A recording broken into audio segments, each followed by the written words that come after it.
Om Vakradunda Mahakaya Vakradundamahakaya Suryakoti Suryakoti Samaprabha Samaprabha Nirvignam Nirvighna Kurume Kuru Me Deva Deva Sarvakaryeshu Sarvakaryeshu Sarvada Sarvada Saraswati Saraswati Namastubhyam Namastubhyam Varade Varade Kamarupini Kamarupini Vidyarambham Vidyarambham Karishyami Karishyami Siddhir Siddhir Bhavatu Bhavatu Me Me Sada Sada Gurur Guru Brahma Brahma Guru Gurur Vishnu Vishnu Guru Guru Devo Devo Maheshwara Maheshwaraha Guru Guru Sakshat Sakshat Param Param Brahma Brahma Tasmai Tasmai Shri Shri Gurave Gurave Namaha Namaha Om Om Sahana Sahana Vadu Bhavatu Sahano Sahano Bhunaktu Bhunaktu Sahaviryam Sahaviryam Karavavahe Karavavahe Tejasvinavadhitamastu Tejasvinavadhitamastavavidvishavahe Vidvishavahe Om Om Shanti Shanti Shanti Shanti Shanti Shanti Om Shri Paramatmane Namaha Om Shri Paramatmane Namaha Atatrtayodhyayah अथ तृतीयोऽध्यायः Shri Bhagavanuvacha श्रीभगवानुवाच Shloka number 13 Yajnashishtashinas Santaha यज्ञशिष्टाशिनः सन्तः Muchyante Sarvakilbishaihi मुच्यन्ते सर्वकिल्बिषैः Bhunjate Te Tvagam Papaha भुञ्जते त्वकं पापाः Ye Pachantyatmakaranat ये भजन्ति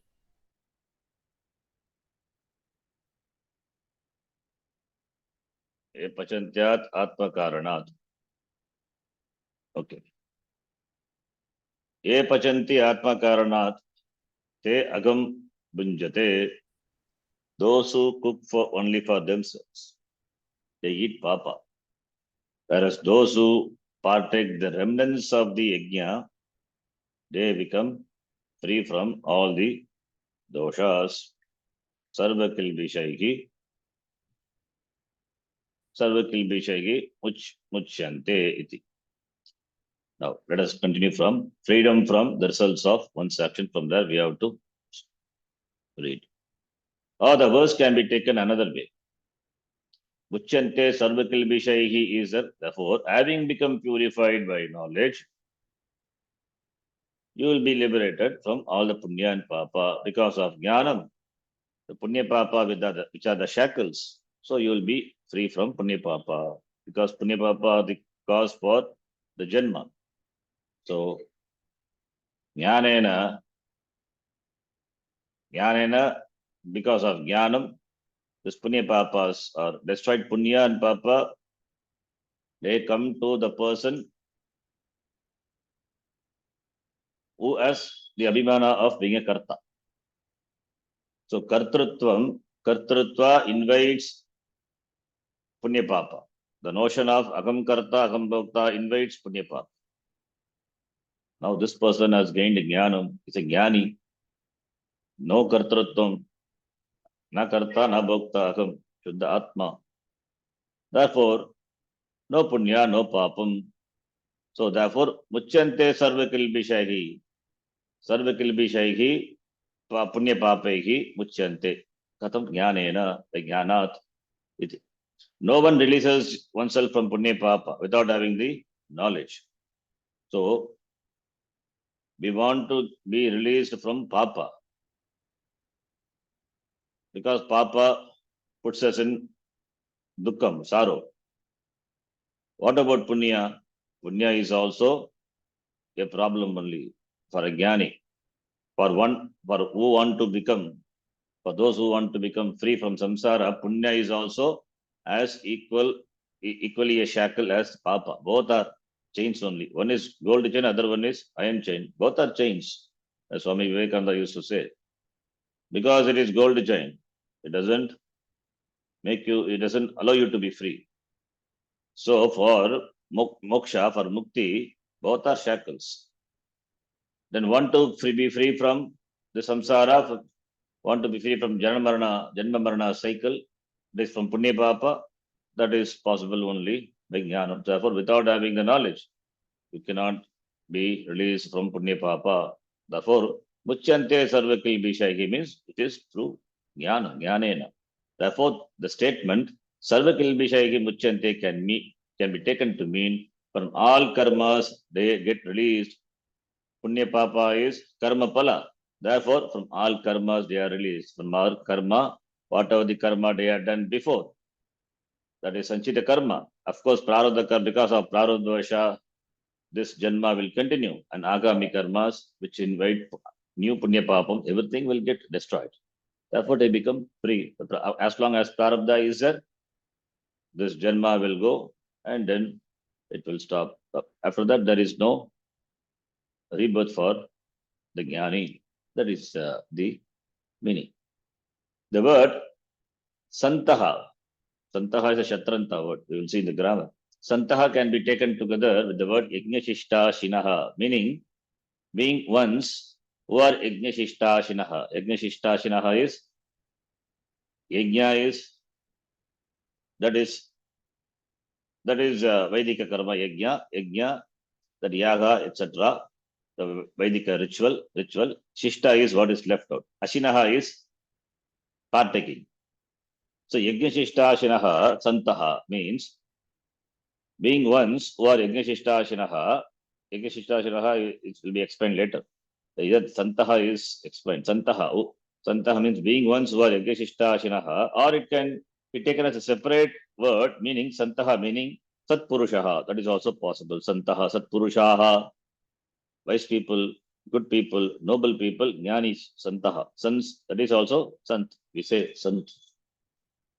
Santaha. In that case, it is an adjective to the word Yajnashishta Shinaha. They become wise because of a life of prayer, because they are Santaha, Satpurushaha. They are saintly people. Therefore, because of a life of prayer, which gives them the necessary mind to know. So Satpurushaha, that is also possible. Santaha, the word can be connected to Yajnashishta Shinaha, like the being ones who are Yajnashishtasinaha, or the word Santaha can be taken, the saintly people, noble people who are Yajnashishtasinaha. Either way, it is possible. In the second line of the shloka, the Krishna described those people who are given to papa karmas, actions based on adharma rather than dharma. They do not recognize dharma and adharma at all. They recognize only what is convenient for them, what is convenient to them. Their pleasure and security alone are important. Yes, they are only after artha and kama. They simply don't see anything more than that. That's why I said they are karmis. While the yajnashishtashinas, those who partake the remnants of the yajna, they get rid of the papas gathered. These people just go on gathering them. While the yajnashishtashinas get rid of the papas gathered, whereas these people, that is the people referred to by the second line of the shloka, that is who eat papam, they just go on gathering papa. Because they don't offer the food they eat to the Lord, there is no gratitude. Therefore, it is said they eat papa. Being ungrateful, what they consume is papam only, meaning the annam which is given by the Lord is not given back in the form of expressing one's gratitude. You need not give the annam, but thanksgiving. In fact, you give the annam. That is what we do in the Naivedya and the puja. Annam is given by the Lord. The same annam we offer to the Lord, and same annam we eat. That purifies. That purifies the mind, that purifies the body. So here, without offering them, without thanking them, offering them without thanking the Lord, they eat. What they eat, therefore, it's a papam. When they eat, therefore they gather only papam. Papam here must be understood in the Indian context. Every karma has its own result. An action is papam, considered to be papam in the sense that it results in some unpleasantness, dukkha for that person who performed the action. Papam gives you some unfavorable, undesirable, unpleasant situation. Karma which gives such a situation is called papa karma. Similarly, a good action simply means that it produces a result that gives you some pleasure, comfort, and so on. So good action produces pleasant situation, conducive situation, desirable situations. They are good karma, they are punya karma, because it gives you pleasure, comfort. There is no accurate translation for the Sanskrit words, Samskrita words papa and punya. So as not to confuse them with a totally different concept generally associated with the word sin in other contexts, it is preferable to retain the Sanskrit words themselves. Therefore, very important. Therefore, only the word sin, we don't want to use. Sin in the Indian context is always quantified. Even in the realm of traffic violations, there are quantifiable differences. A driving violation being more serious than a parking violation. A parking violation may simply involve a fine to be paid, or your car may be towed away, or may be costly to retrieve. But you don't have to keep on paying. It doesn't affect your insurance premium like a driving offense can. Like the laws governing traffic violations, the law of karma means that the result of any action is appropriate to the action performed. Restitution is always according to the action performed. According to the karma performed, there is both a seen and unseen result. Drishta phalam, adrishta phalam. If the unseen result is undesirable, it is called papa. Unfavorable, undesirable, it is called papam. This is how it is. Those who cook and eat only for themselves, they are selfish people. Selfish people are immoral, as Swami Vivekananda says. There are only two types of people: selfish people and unselfish. Those who are unselfish, they are moral. Those who are selfish, they are immoral. So those who cook and eat only for themselves and not as an offering to the devatas, the annam, what they eat, it has come, it is produced due to the effort of so many people involved in that. So we cannot thank all the people because we don't know, but we can thank the devata. Is the because of the blessing of the devata, so he is the cause. He is a cause for us. He is a cause because of him, because of the blessing of the devata, because of him, we get annam, and it has come through so many. It has come through so many links. Finally, it has arrived on our dining table. Therefore, since we cannot thank all the people involved in the preparation of this annam, started from its production up to the cooking, therefore, we offer to the devatas. We offer to devatas. One devata, Varuna devata. We offer to Varuna devata. Other devatas, Surya devatas. So we offer to the devatas. And then we eat. That annam is purified. We offer our gratitude in the form of the prayer, in the form of in some form, expression. The expression is in the form of the prayer, by chanting some shloka, etc. Or literally saying that I offer this annam as Devadyam to you, and then we consume. That becomes, as we saw, becomes prasada. So, since Devata is samashti, he represents all, instead of offering the thanks to all the people involved, offering to Devata is offering to Devata is the expressing our gratitude, and it's expression of gratitude to all the people involved. So, therefore, offer to Devatas. In fact, Devatas are the Mula Karanam. Without Devatas, this Annam could not have been produced. So, since he is a Mula Karanam, in addition to all the other Karanams are also there. They are also they're forces only, forces of the nature in some order. So, they're also certain Devatas are involved. So, therefore, Devatas, so many Devatas are involved. In fact, all the Devatas we have to offer. We offer to Ishvara. He represents all the Devata. So offer to Ishvara and then eat. Offering to Devatas is offering to Ishvara. Offering to Ishvara is offering to Devatas. So therefore, those who cook and eat only for themselves, not as an offering to the Devatas, they eat only papam. Those who eat without offering to Ishvara, they eat only papam. Devatas are nothing but the representation of Ishvara. So I said Ishvara. Otherwise, you have to Take the name of all the devatas. Ishvara is one. Therefore, same Ishvara only manifests through different devatas. So it's not they're not different. Devatas are the expressions of the Ishvara. The same Ishvara appears as different devatas, presiding over different order, different faculties. So therefore offer to Ishvara and eat. But these people, they don't offer, therefore they eat only papam. Whereas those who eat only after offering the food to the Lord, they get rid of any sins, any papas they might have collected through other actions. Karma has to be done. It keeps everything going. The great cosmic wheel, the chakra, this Jagat Chakram, cosmic wheel, is constantly turning because you are a doer who enjoys a free will, you are a cog in it. You can do and you need not do it. A tree does whatever it has to do because that is how a tree is made. An animal also does exactly what is expected of it because it is made to do so. In this way, all non-human living beings do what they do because they are programmed in a certain way. Whereas a human being is one whose action is performed by will. He has got will and therefore choice in action. Therefore, there is choice in action. One may perform an action and not perform it or perform it differently. Kartum shakyam, na kartum shakyam, anyata va kartum shakyam. Because he enjoys free will, therefore he can choose to do or not to do.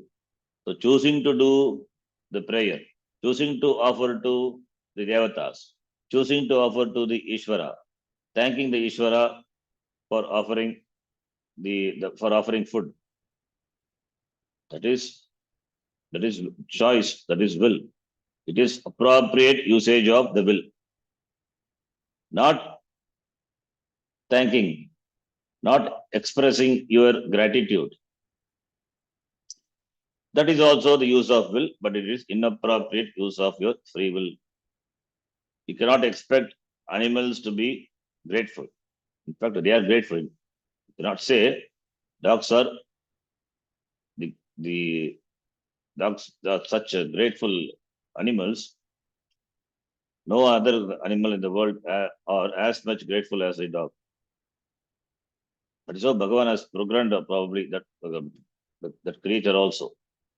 Whereas human beings, he has got a free will even in choosing to be grateful or not to be. You have, on every action you have to use your free will. Therefore, choosing to express your gratitude, choosing to offer what you eat to the Ishvara and then consume, it is appropriate use of your free will. By appropriate use of your free will, you are free from punya papa. You are free from all the doshas, impurities.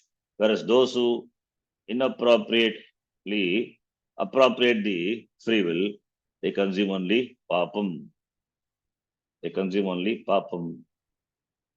That is, they are just a consumer. They consume. You can consume. You cannot remain without consuming. Yeah, you can consume, but you have to be grateful. When you are grateful, you will contribute also. So what it means is you are just a consumer, not a contributor. If you are just a consumer, you are encashing all your punya. How long you can just be a consumer without being a contributor? You have to, otherwise nature will extract from you. That will be painful. So therefore, adhering to the order of Ishvara is its harmonious way of living. To be in discordance with the order is to live a life of suffering. So that is what is said. Therefore, choice is appropriate choosing, appropriate the usage of the free will is that faculty which is given to human being. Therefore, only we have Purusha Artha. Therefore, only Moksha, Dharma, Artha, Kama, iti Purushartha also possible because there is a choice. And one chooses the Purushartha, Moksha Purushartha, one chooses to attain Moksha, that is choice, free will. He has got free will, therefore he chooses Moksha. There, that moksha purushartha, clearly prioritizing the purushartha and striving for moksha, that shows that the person is a matured person. The person is a karma yogi because he has chosen moksha. It means he has to be karma yogi. First he has to be karma yogi and then only jnana. So you are ready to be a contributor. That is what it implies. So wanting moksha, wanting moksha, you take up the life of karma yoga. Therefore, without being a karma yogi, you cannot be free from samsara because karma yoga is a means for moksha. Directly or indirectly. Karma yoga indirectly takes you to moksha by giving antakarna shuddhi. Therefore, antakarna shuddhi is important. Antakarna shuddhi. Sarva kilbishaihi muchyante. Sarva kilbishai. Sarva papa. Sarva papa is, sarva kilbisha means impurities. Here, papa punya, they are impurities. Even antakaranam. Antakaranam has got all sorts of impurities. Kama, krodha, lobha, moha, mada, matsarya. With that, one cannot pursue jnanam. Therefore, antakarana shuddhi. That is possible only through karma yoga. Therefore, without karma yoga, there is no jnanam. Therefore, there is no moksha. You choose moksha purushartha means you are ready to be a contributor. You are a karma yogi.